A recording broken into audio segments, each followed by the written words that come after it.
Improvements and Reproductions is an exhibition in two parts. It's been co-curated by myself and Nick Tammens of 1856. The two exhibitions play out in parallel in the one gallery space. Conceptually, Nick and I opted to have the artworks intermingle in the space, so there's no clear boundary between one exhibition and the other. What the shows are interrogating is very complementary. The two exhibitions, collectively and separately, investigate the conditions under which art is produced. So there are 11 artists in Improvements and Reproductions, and 6 of them are presenting existing work. Ilana Harris-Babau, Lorraine Connolly-Northey, Josie Kidd Crow, Meow TV, Mark Smith and William Yang. 5 of them have made new commissions, and those artists are Katie West, Isadora Vaughan, Rafaella McDonald, Georgia Robenstone and Spencer Lai.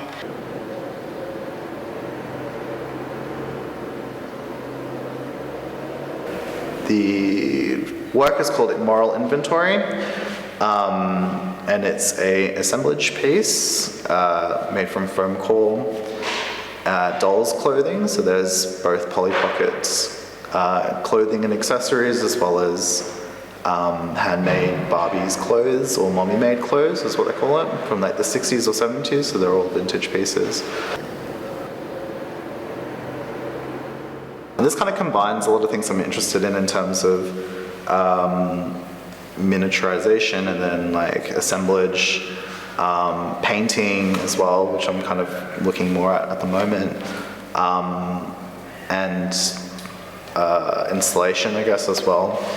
I think the piece overall, I was kind of interested in putting together these different elements of this consumption in the sort of overarching idea of the show to do with you know, what it takes for an artist to function and what sort of things are necessary in order to kind of relate to others in this sort of very specialized sort of community.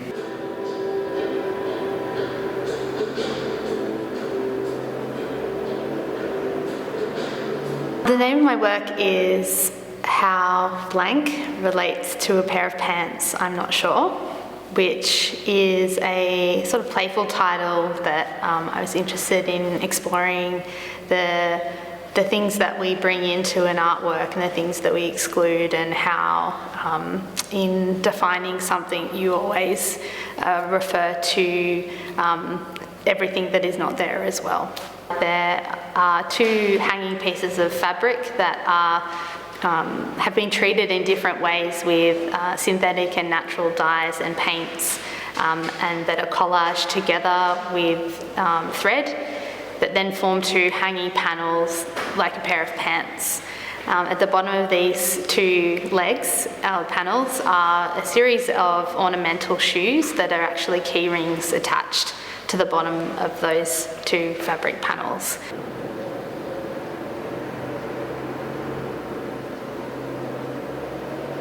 The use of fabric in my work is a way to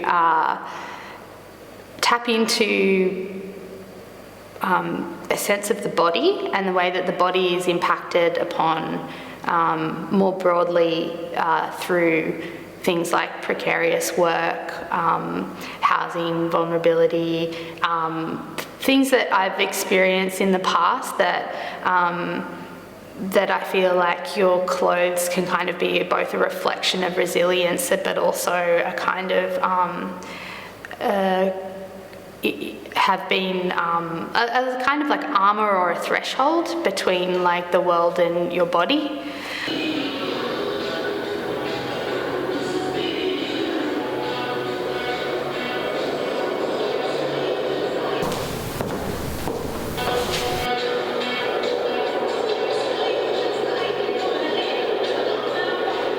The title, Power Without Glory, is taken from a Frank Hardy novel of the same name, which was published in 1950. The video is made up of a combination of archival footage that I've found mostly on YouTube, and my own footage shot with a mobile phone for the most part. Using my own footage and kind of splicing it all together loosely felt to me like a way that I could make it clear to people watching it that it's not like a definitive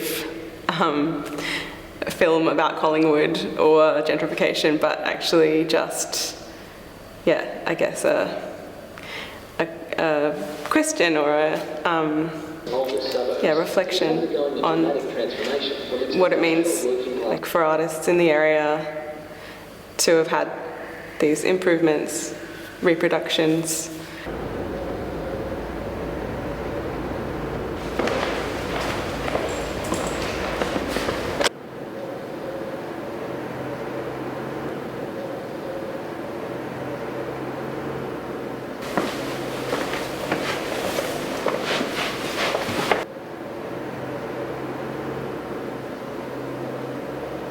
The work is called Resus. The work is a series of vessels made largely of plastic with some glass components.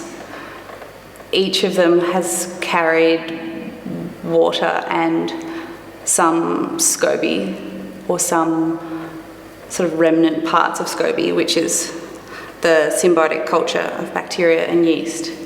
And there's some moulded, heat-treated plastic in sort of the forms that relate to the flow of liquids and bodily organs, and then there's also some mesh and glass. There's glass void and some glass rod in some of the vessels.